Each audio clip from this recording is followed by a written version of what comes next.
This is a pretty busy machine. I got my stretchers and shrinkers on the side. Just bought this a while back so I can roll beads on sheet metal.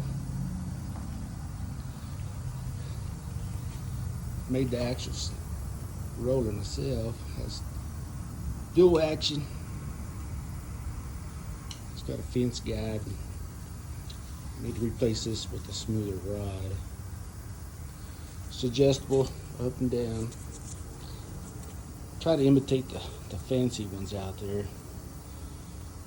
This goes up and down. And it slides back. It don't slide back too far, but enough for a pretty good adjustment.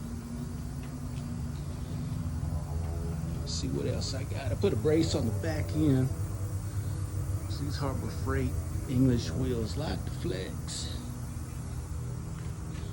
I got different setups of rotors.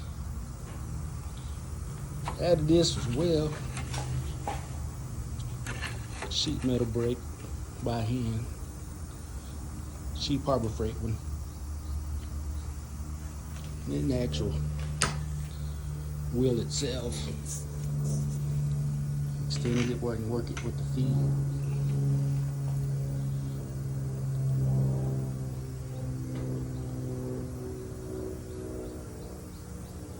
Still quite a bit of money set up in this. I might have to figure out some way to add this bigger one. I've had this for a while. I was thinking about setting it up something right here and come out with it with the leg. We'll make it adjustable and I can take it off.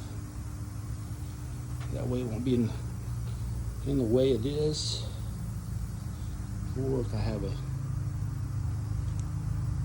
piece of sheet metal that's wider than normal. Stay tuned.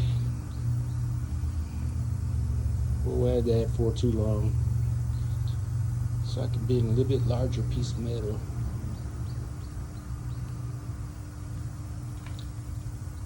A little bit at a time.